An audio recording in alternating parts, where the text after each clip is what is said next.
The cashier looked at me with that pitying expression as my debit card got declined for the third time. "Ma'am, do you have another form of payment?" Behind me, Sophia clutched her lunch money, 2 crumpled dollars that wouldn't cover half our groceries. That's when I realized my daughter hadn't just abandoned us. She'd stolen every penny we had. If you're watching this, subscribe and let me know where you're watching from, because this gets insane.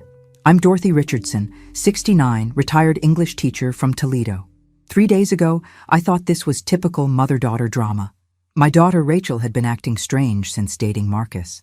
Something about his too-perfect smile never sat right with me. "Grandma, you're doing that face again," Sophia said from our kitchen table. "What face?" "The one that means you think someone's lying." Smart kid. At 11, Sophia had already figured out more about people than most adults. She'd been sleeping in my room lately, claiming nightmares, but I suspected she wanted to avoid hearing Rachel and Marcus argue. That morning started like disaster. Rachel's bedroom door was wide open, unusual since she'd been slamming it shut for weeks. The bed was made. Rachel hadn't made her bed since she was Sophia's age. Her clothes were gone.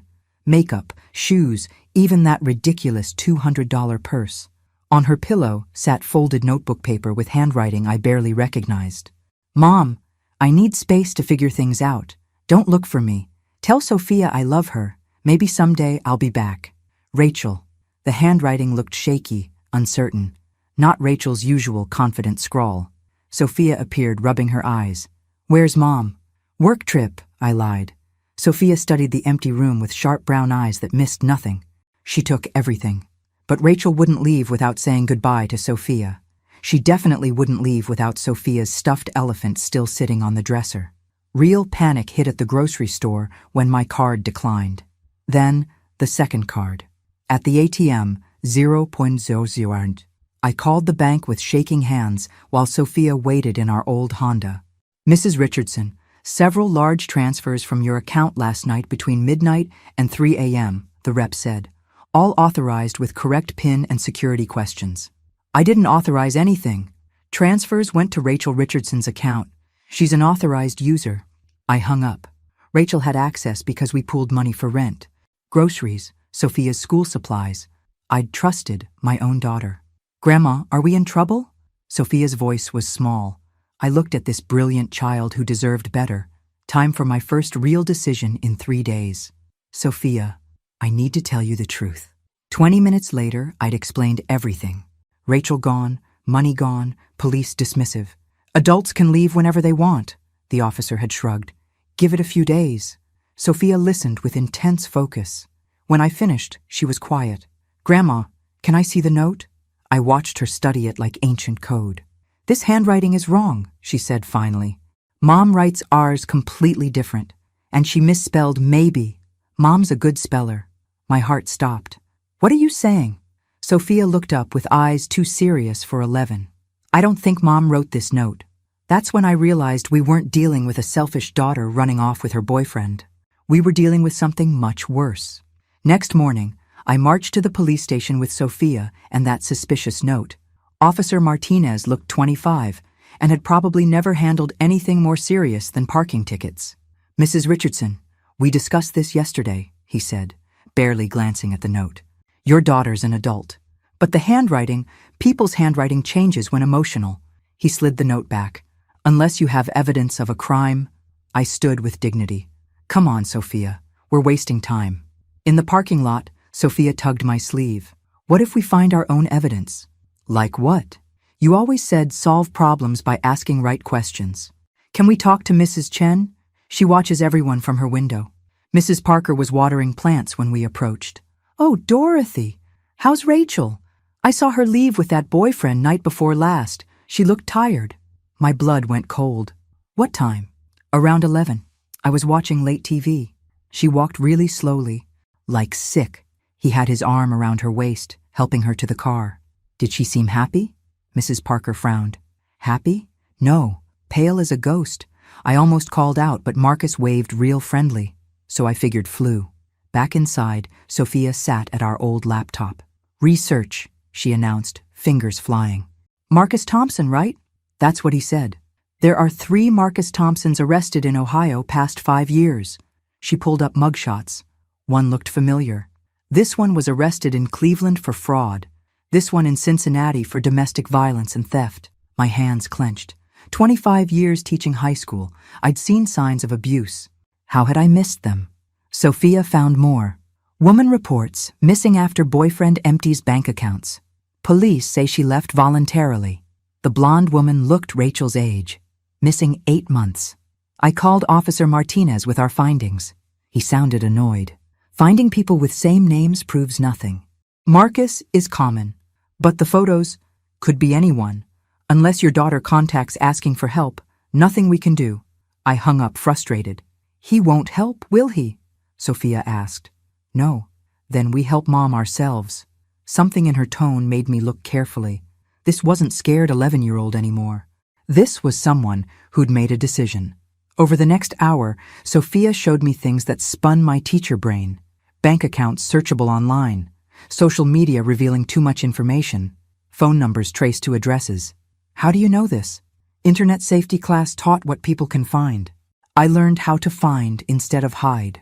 By sunset, we'd discovered Marcus had used 3 addresses in 1 year. His social media showed photos with 5 different women over 2 years, all posting about their amazing new boyfriend, then going silent. The pattern in timestamps made my blood run cold. Dayton woman posted about Marcus in March, nothing after April 15th. Columbus woman December, stopped January 20th. They all went silent after 4 to 6 weeks, I finished. Rachel had been dating Marcus 3 months. I realized my daughter wasn't coming home alone. If we wanted to see her again, we'd have to bring her home ourselves. I spent that night pacing while Sophia slept peacefully. At 3 a.m., I decided to break some rules. Next morning, Sophia and I sat with the laptop and my neat teacher notes, organized, purposeful. If we're doing this, we're doing it right. What do we know? Sophia had organized everything into piles. Marcus dates women briefly before they disappear. Always has access to money. Targets women with children or family. He's not picking random victims. He targets women with something to steal and people who won't look hard when they run away. We spent morning calling Marcus's previous addresses. Most disconnected, but a Dayton landlord remembered him. That guy was trouble. Rented with blonde woman, seemed nice but nervous. 1 day gone, owing 2 months' rent. The woman's name? Jennifer Walsh. Had little boy, maybe 8. Sophia was typing. Jennifer's Facebook showed birthday parties. School plays, then nothing. Last post 6 months ago. So grateful for wonderful new boyfriend Marcus. Finally found happily ever after. Comments broke my heart. Friends asking where she was. Sister begging her to call. Mother posting, please come home. We found Jennifer's missing person report. Police response identical. Adult left voluntarily. We need to find where he takes them. Sophia nodded. I have an idea you won't like. She was right. I hated it. Simple plan. Sophia creates fake profile of single mother, gets Marcus to contact her, see if he follows patterns. Absolutely not. Dangerous and illegal. I won't meet him. Just see if he suggests same places, asks same questions. Against better judgment, I helped create Lisa Martinez, divorced mother from Cincinnati with 9-year-old son. Within hours, Marcus sent friend request. Within 4 hours, messaging about her beauty and wanting to take her somewhere special. He's asking about savings account, Sophia said. Disgusted. Over 2 days, we watched Marcus work. Same restaurant in Louisville he'd suggested to previous victims. Same questions about family, work, childcare. Thursday evening changed everything. Marcus asked Lisa about romantic weekend. He knows perfect place, quiet and private. The location made my heart stop. Cabin in Tennessee, middle of nowhere. I think we found where he takes them. But when Sophia checked property records, the owner wasn't Marcus Thompson. It was registered under Rachel Richardson. My daughter wasn't just victim. She'd become part of this. I stared at that screen, trying to understand. Rachel owned the cabin 6 months ago, 3 months before meeting Marcus. Maybe identity theft, Sophia suggested. Maybe. I didn't believe it. That night, sleepless, I gathered every paper with Rachel's signature. At dawn, Sophia found me comparing handwriting like forensic detective. What are you doing? Looking for truth, I held up documents. Look at these signatures. They're different. Either someone's been forging Rachel's signature or… I couldn't finish. Or Mom's been practicing writing differently, Sophia said quietly. The thought sickened me. Had Rachel planned this? Worked with Marcus, targeting her own mother? But pieces didn't fit. Why did Mrs. Chen say Rachel looked sick?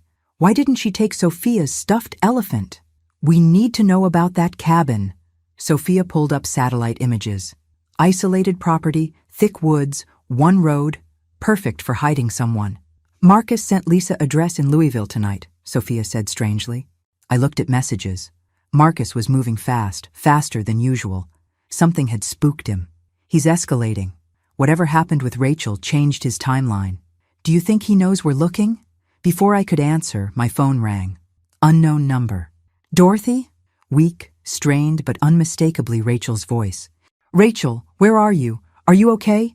Mom, listen carefully. Stop looking for me. It's dangerous. Tell me where you are. No, you don't understand. Take Sophia and leave town.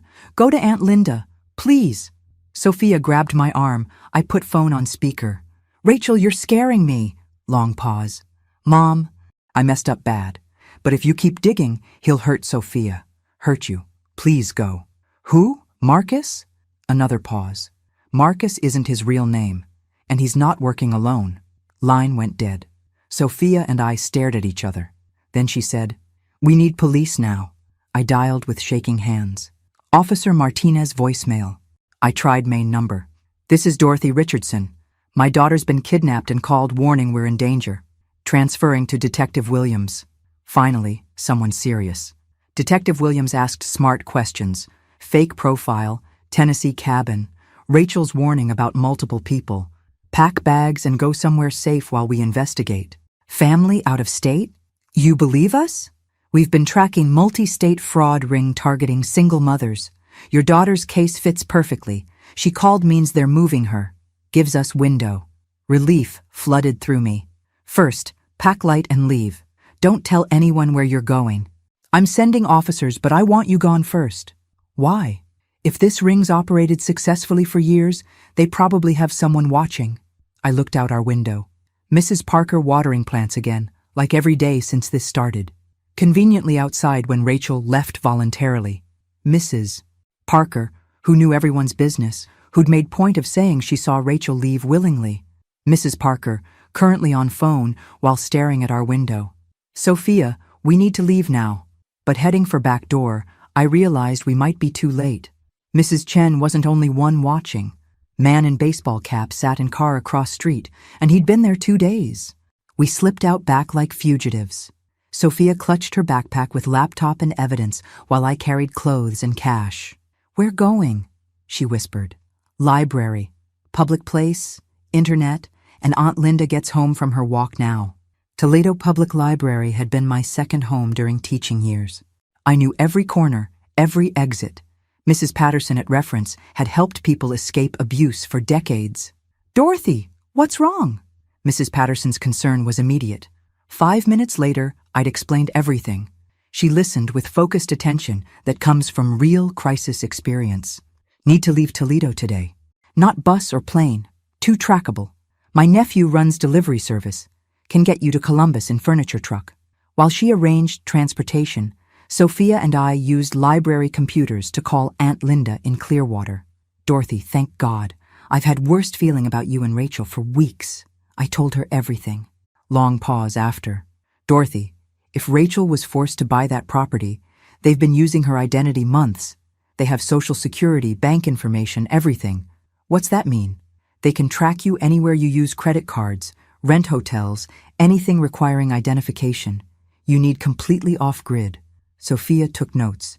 Face too serious for her age. Aunt Linda, how do we find Mom if we can't use computers? Sweetheart, you've done amazing work. Now let professionals handle this while you stay safe. What if professionals don't find her in time? Question I'd feared asking. What if Detective Williams couldn't locate Tennessee cabin? What if Marcus moved Rachel again? Then we'll deal when it happens. Right now, survival is priority. Mrs. Patterson returned. Nephew could pick us up in 2 hours. Time for crucial call. Detective Williams had updates. We've contacted Tennessee authorities about cabin. Planning raid tonight, but I need to warn you, property appears empty. Heart sank. Empty? No vehicles. No recent activity. If your daughter was there, they moved her. Sophia grabbed my arm. Ask about other women. My granddaughter wants to know about other missing women. Jennifer Walsh from Dayton, others we identified. Pause. That's what I called about. We've contacted other jurisdictions. This operation's much larger than believed. At least 12 women disappeared using same pattern past 3 years. 12 women? None found? 2 turned up different states after months, alive but traumatized, claimed they couldn't remember where held. Others, he didn't finish. Sophia was typing furiously, pulling up missing person reports. Faces on screen heartbreaking, mothers, daughters, sisters, all with hopeful smiles in last posts with Marcus or similar men. How do we know my daughter's alive? Because she called. Because someone's still using her identity for purchases. And frankly, Mrs. Richardson, dead people don't generate ongoing income for criminals. Harsh truth, but accurate. Rachel worth more alive. After hanging up, Sophia and I sat surrounded by nightmare evidence. I know Aunt Linda and Detective want us hiding, but what if they can't find Mom? Then we'll figure another way. Promise? I looked at my granddaughter. Brilliant. Brave. Far too young for this. But she was Rachel's daughter, with Richardson's stubborn streak that never quit. Promise. What I didn't say, I'd decided if authorities hadn't found Rachel in 2 weeks, I was bringing Sophia back north and finishing what we started. Somewhere out there, my daughter was trapped with monsters destroying families. I hadn't taught teenagers for 25 years just to give up on my most important lesson: never leave family behind. Aunt Linda's Clearwater house felt like different world. Palm trees, ocean breeze, peaceful retirement I'd imagined. Instead, Sophia and I sat at kitchen table, staring at laptop, waiting for updates that never came. 5 days since Tennessee raid found empty cabin and evidence of hasty departure. Detective Williams called mornings with same update. Following leads, working jurisdictions, making progress. Didn't feel like progress. Grandma, look. Sophia had been monitoring missing persons websites obsessively. Jennifer Walsh from Dayton? Her sister posted update yesterday. Jennifer called family for first time in 6 months. I read the post. Jennifer's sister wrote, Jenny called today. She's alive and safe but can't tell us where yet. Said to watch news, something big about to happen. Working on coming home, I repeated. What's that mean? Sophia was pulling up news sites. Look at this. Small Kentucky news item caught attention. Multi-state fraud ring, bust nets 7 arrests. Brief article mentioned operation targeting single mothers across Midwest. Phone rang before I could finish reading. Mrs. Richardson? Detective Williams, I have news. Good or bad? Mixed. We made significant arrests yesterday in Kentucky and Tennessee. Fraud ring your daughter got caught up in is largely dismantled. Sophia grabbed my hand. And Rachel? Complicated. We found evidence she's alive, but wasn't at rated locations. We think she may be working with us. What's that mean? Your daughter may be helping law enforcement locate other victims. Can't give details over phone, but Rachel is smart and brave. After hanging up, Sophia and I sat stunned. Rachel wasn't just victim, helping rescue other women. That explains the call, Sophia said. Why she told us stop looking and leave town. She was probably already working with police. Made sense, but made me furious. Why hadn't anyone told us? Why spend week terrified for Rachel's life when she was safe enough to help investigations? Linda found us hour later, still processing. You both look like you've seen ghosts. I explained Detective Williams' call.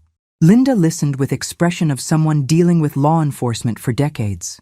Dorothy, understand something about undercover operations.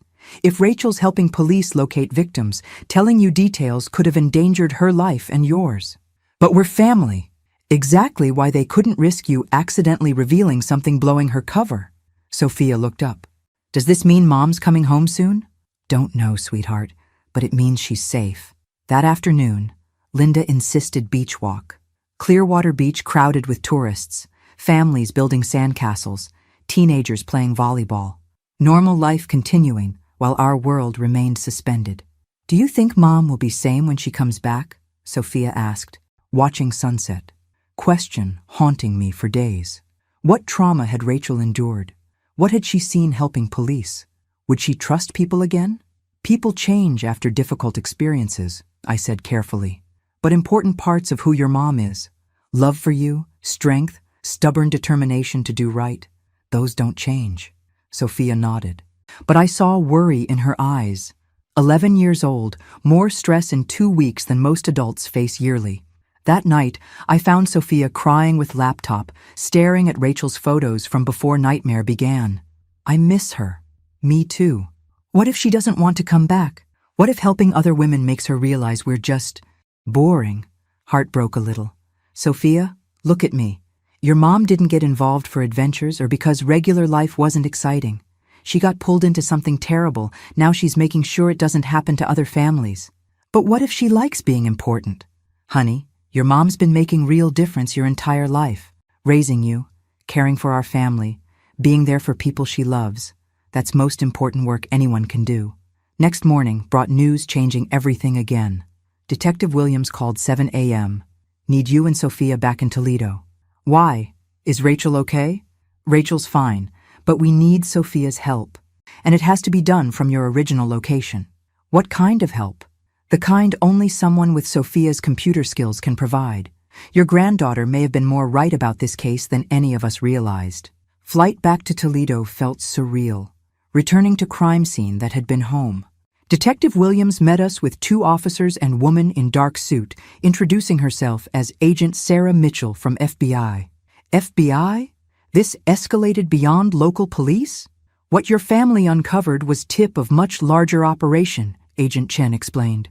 Human trafficking ring spanning 8 states, operating over 5 years. Sophia walked between us, listening intently. Where's my mom? Safe, and she's been asking about you constantly. They drove us to nondescript office building downtown. Inside looked like high-tech command center, multiple screens showing maps, photos, data streams I couldn't understand. Sitting at computer station, looking tired but determined, was Rachel. Mom! Sophia ran across room into Rachel's arms. I followed slowly, taking in my daughter's appearance.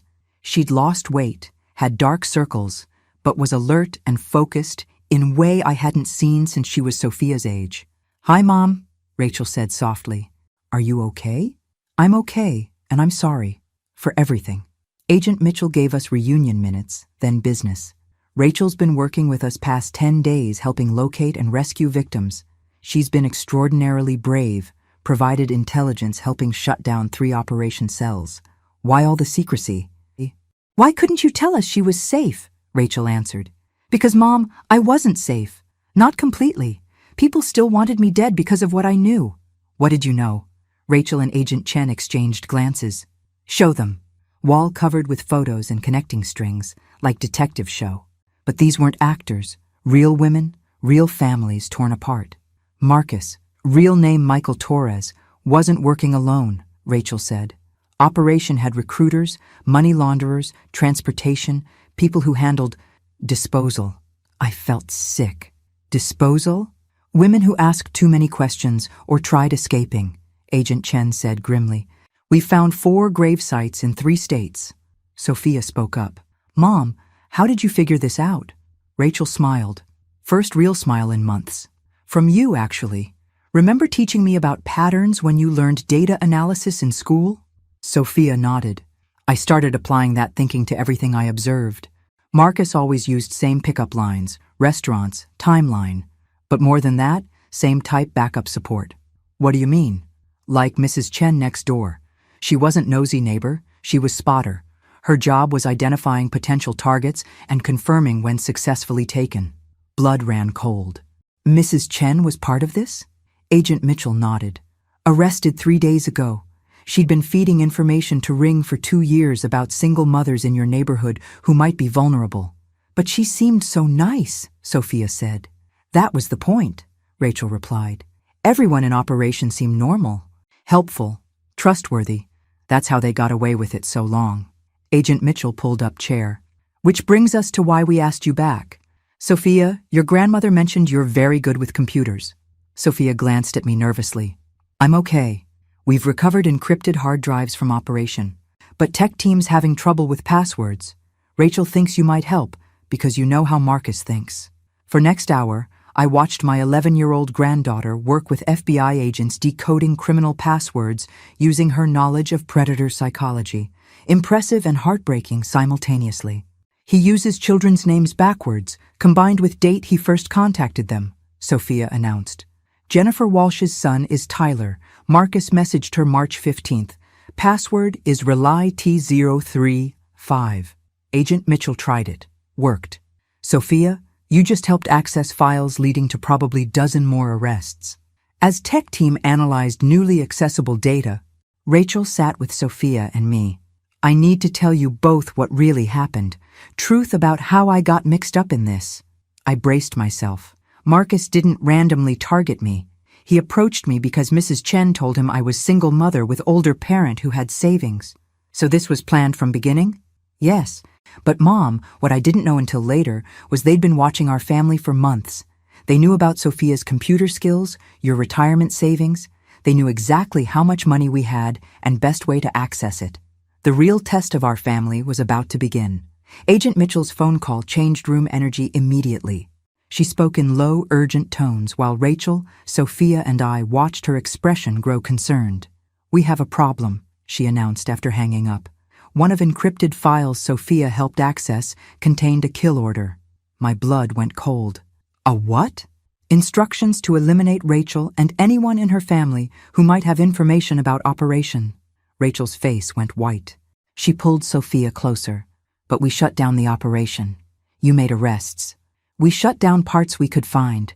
Mrs. Richardson, this was sophisticated criminal enterprise with multiple cells. People giving orders were never ones getting hands dirty. Agent Mitchell showed us printed email from decrypted files. Even with redactions, message was terrifying. R. Richardson and family represent ongoing security threat. Recommend immediate resolution. Immediate resolution? Sophia's voice was small. It means they want us dead, Rachel said bluntly. All of us. So what do we do? Agent Mitchell pulled up chair. Options. We can put you in witness protection until we identify and arrest people at top of organization. Witness protection? Sophia looked between Rachel and me. Like new names and moving far away? That's one option. Other is we use you as bait to draw them out. Room went silent. Even background typing and phone calls seemed to pause. Absolutely not, I said immediately. Mrs. Richardson, let me explain. No, these people have put my family through enough. But Rachel looked thoughtful. What would using us as bait involve? Rachel, no. Mom, listen. If we disappear into witness protection, they'll find other families to target. Other women will go missing. Other children will lose mothers. Agent Mitchell nodded. Rachel's right. Frankly, you're safer if we identify remaining leadership and shut them down completely, rather than hiding from them. Sophia had been quiet, but now spoke up. Would the plan involve me using computers again? Possibly. Why? I've been thinking since we decoded passwords. Sophia looked at Rachel. Mom, when you were with Marcus, did he make phone calls where he had to check with someone before making decisions? Yes, always calling someone he called the boss before doing anything important. And did those calls happen at specific times? Rachel frowned, thinking. Usually around 9 p.m. and always on Sundays. Sophia looked at Agent Mitchell. If we can figure out who the boss is and when they communicate, maybe we can set trap. I stared at my granddaughter, torn between pride and terror. Sophia, this isn't computer game. These people kill families, which is why we need to stop them, she replied with quiet determination that reminded me of myself at that age. Agent Mitchell was clearly interested. What are you thinking? If they want to eliminate us, they have to find us first, right? What if we let them think they found us, but actually, we control where and when meeting happens?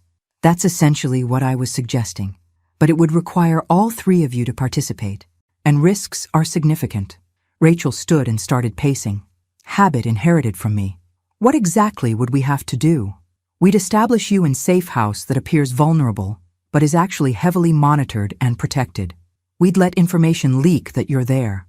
When they come for you, we'd be ready. And if something goes wrong, Then we have backup plans for backup plans. But Mrs. Richardson, I won't lie, there are no guarantees in this kind of operation. Sophia was staring at wall of photos showing missing women. How many families are they going to destroy if we don't stop them? Question none of us wanted to answer. Rachel sat back down, took my hand. Mom, I know this is scary, it's terrifying, but I've seen what these people do to women, what they did to me. I can't live in hiding, knowing they're still out there. And I can't live with losing you again. You won't lose me. We're stronger now than before this started. All of us. Looking around room, at Agent Mitchell with professional competence, at Rachel with hard-won courage, at Sophia with remarkable combination of innocence and intelligence. What would you need from us? I heard myself asking. Exactly what you've been doing, being family that doesn't give up on each other. But what I discovered next changed everything about how dangerous this plan really was. Safe House looked like every suburban home on Oak Drive. White siding, small yard, basketball hoop. What neighbors didn't know was the family who'd moved in Tuesday had more security than most government buildings. Sophia adapted to routine with surprising ease. She attended Jefferson Elementary under real name while wearing tracking device and carrying modified phone, allowing Agent Mitchell's team constant location monitoring. It's like being secret agent, she told me Wednesday night making dinner. Except everything's real. Rachel struggled more. 3 weeks captivity followed by 10 days undercover left her jumping at unexpected sounds, checking locks multiple times nightly. How are you holding up? I asked as we sat on back porch after Sophia's bedtime. Some days I feel strong, like I can handle anything. Other days, she gestured vaguely. Other days I wonder if I'll ever feel safe again. That's normal after trauma. Is it? Because I keep thinking about those other women, one still missing. Jennifer Walsh got out, but others? What if we can't find them? Before I could answer, Agent Mitchell appeared at back door. Sorry to interrupt, but we have development. Inside, she showed us intercepted communications between known ring members. Messages were coded, but FBI translation was clear. Someone planned to contact our family within 48 hours. Contact how? Rachel asked. Not sure yet, but they seem to know you're here. Sophia, who should have been asleep, appeared in kitchen doorway wearing pajamas. Did someone call the house phone? We all stared. Why would you ask? Agent Mitchell said. Because it rang while you were outside, but when I answered, nobody said anything. They just hung up. Agent Mitchell immediately radioed surveillance team. Within minutes, we learned 3 different homes on our street had received similar hang-up calls past hour. They're testing to see who answers, Agent Mitchell realized. They know someone's here trying to figure which house. So what do? We let them figure it out. Thursday morning, Sophia went to school as usual while Rachel and I stayed home, maintaining normal routines while knowing we were watched. Agent Mitchell explained appearing too cautious would tip off surveillance. Around noon, Rachel was in kitchen when she suddenly went still. Mom, there's someone at back door. I moved carefully to see outside. Man in delivery uniform stood on back porch, but no delivery truck in sight. Rachel was reaching for panic button when man knocked. Mrs. Richardson? I have delivery for Rachel Richardson. We looked at each other. We hadn't ordered anything. Just a minute, I called, pressing panic button. Within 30 seconds, I could hear movement in houses on either side. Agent Chen's voice through hidden speakers. Keep him talking. We're positioning assets. I opened back door, but kept screen locked between us. What kind of delivery? He held up small package. Overnight express from her former employer. Said it was important she get this today. Rachel joined me. I don't have a former employer. I've been taking care of my daughter and mother. Man's expression shifted slightly, confirming what we suspected. Ma'am, sender was very specific about address and urgency. Who was the sender? He looked down at clipboard and I saw him reach for something under jacket. That's when Agent Mitchell and 3 other agents came around both house corners simultaneously, weapons drawn. FBI, put your hands where we can see them. Fake delivery man dropped package and ran. 2 agents chased while Agent Mitchell approached us. Everyone okay? We nodded, though Rachel was shaking. Agent Mitchell carefully picked up dropped package using gloves and evidence bag. Through plastic, we could see it wasn't normal delivery. Inside was cell phone and note. Answer when it rings. You have 1 hour. This is escalating faster than expected, Agent Mitchell said. They're not just watching, they're making direct contact. Phone rang at exactly 2 p.m. Agent Mitchell nodded at Rachel, who answered on speaker while recording equipment captured every word. Rachel. Voice was calm, professional, almost friendly. Who is this? Someone who's been very disappointed in your recent choices. You were supposed to be simple job, but you've caused considerable complications. Good. I hope I've cost you millions, Voice chuckled. Actually, you've cost us something more valuable than money. You've cost us anonymity. That's a problem we need to solve. What do you want? A meeting. Tonight. Just you, your mother, and your daughter. No law enforcement, no surveillance, no tricks. And if I refuse? Then 3 families we're currently holding will pay the price for your selfishness. Starting with Jennifer Walsh's 8-year-old son. Rachel's face went white. You're lying. Am I? Jennifer, would you like to say hello? Terrified woman's voice through speaker. Rachel, don't come. They'll kill you anyway. Save yourself and… Line went dead. That evening, as Agent Mitchell outlined plan for meeting we all knew was trap, I realized everything we'd been through had just been preparation for this moment. The real test of our family was about to begin. Meeting location was perfect for ambush. Abandoned warehouse district on Toledo's outskirts where nobody would hear screams or gunshots. Agent Chen's team had 6 hours to position surveillance and backup, undetected by people who'd successfully evaded law enforcement for years. This feels like suicide, I said, going over plan for 5th time. It's opposite, Agent Mitchell replied. This is us taking control instead of letting them pick us off one by one. Sophia sat at kitchen table, supposedly doing homework, but actually monitoring communications equipment. She'd become scarily good at reading technical displays. Grandma, look, she pointed to screen. They're not just using cell phones to coordinate. They're using encrypted radio system. Agent Mitchell looked over Sophia's shoulder. Can you decode any? Not words, but I can track signal sources. At least 4 different locations transmitting, all around Warehouse District. 4 locations. So they're planning this as carefully as we are. Rachel had been quiet most afternoon, staring out front window. Finally, she spoke. I keep thinking about what that man said on phone. About us costing them anonymity. What about it? If they've been successful for years, it's because nobody knew they existed. But now, because of us, law enforcement agencies across multiple states are coordinating to find them. Agent Mitchell nodded, which means they have 2 choices, disappear completely or eliminate the threat. And we're the threat, Sophia said matter-of-factly. Yes, but so is everyone they're currently holding. Jennifer Walsh, her son, other families. They're all witnesses now. Weight of responsibility settled over us. We weren't just fighting for our own survival. At 8 p.m., we climbed into what looked like normal sedan, but was actually armored vehicle with more communication equipment than most police stations. Agent Mitchell rode front passenger seat while 2 other agents followed in second car. Remember, your job is keeping them talking long enough for us to locate and secure all hostages. Don't be heroes. What if they separate us?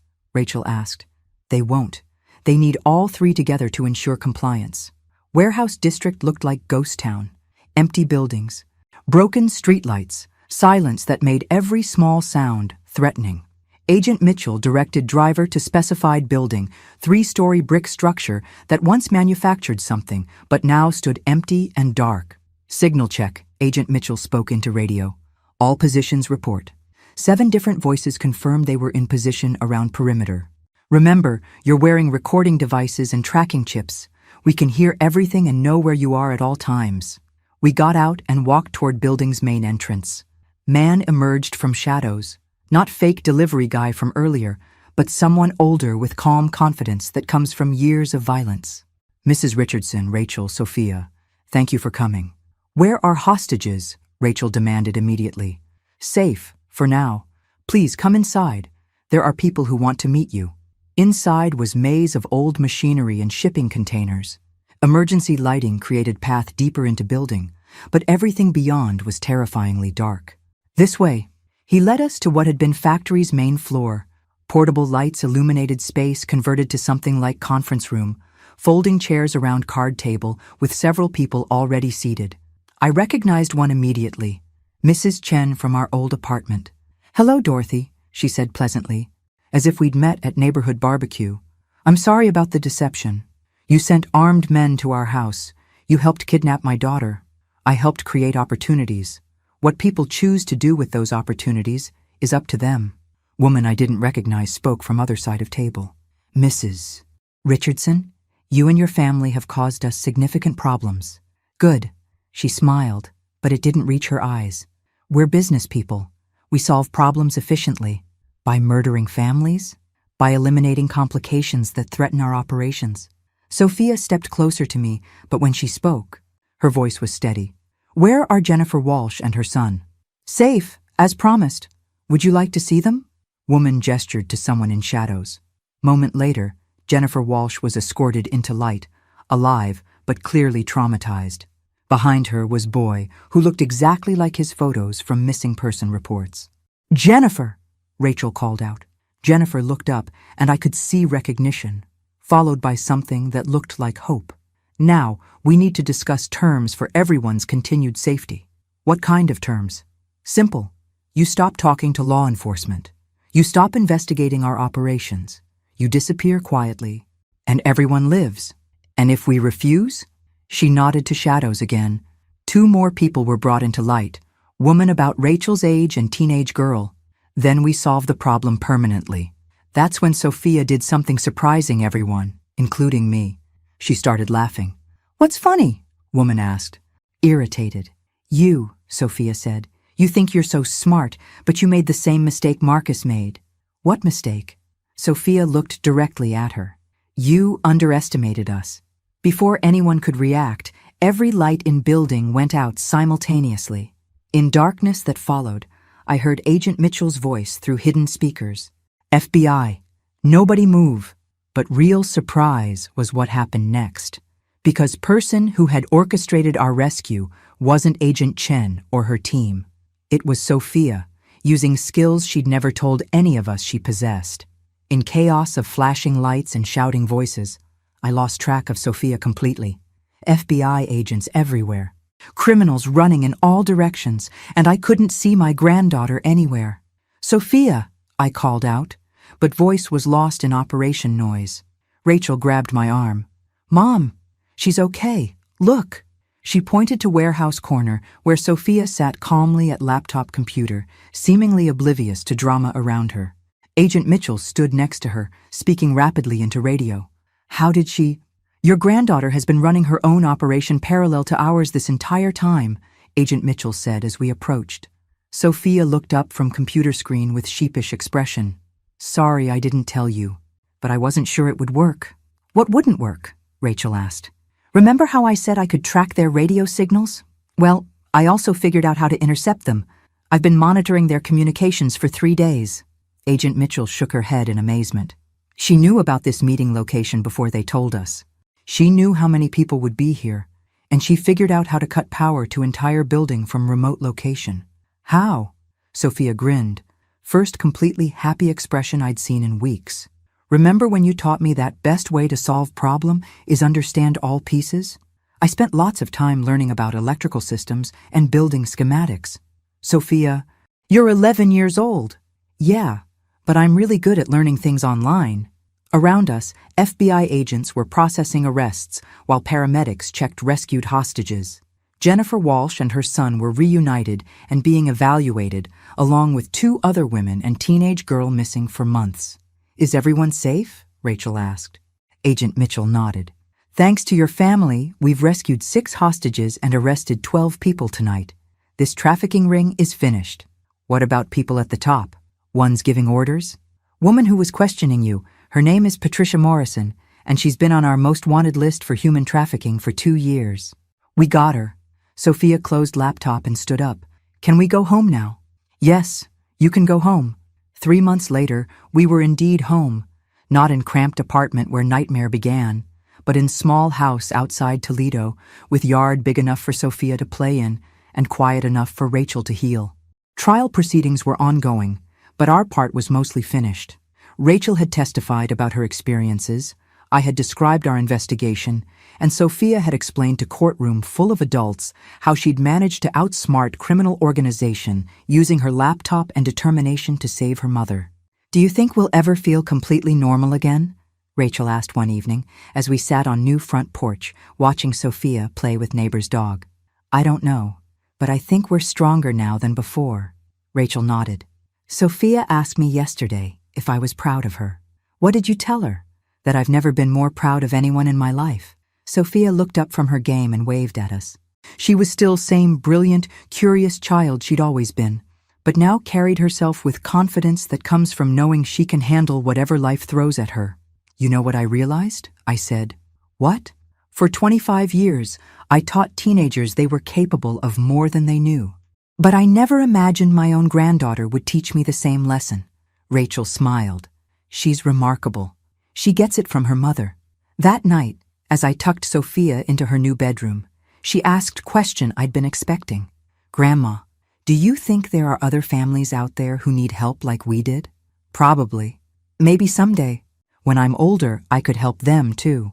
I looked at this extraordinary child who had saved her mother, outsmarted criminals, and helped FBI dismantle trafficking ring, all while maintaining compassion for other people's suffering. Maybe you could, but for now, how about we focus on being normal family for a while? Can we still be little bit extraordinary? I laughed. "Sweetheart, we could never be anything else." As I turned off bedroom light, I realized our story had ended exactly where it needed. Not with revenge or dramatic confrontations, but with family that had been broken learning how to be whole again. Sometimes, the best victories are quiet ones. And in our house on Oak Drive, that was all the extraordinary we needed. Thanks for listening. Don't forget to subscribe and feel free to share your story in the comments. Your voice matters.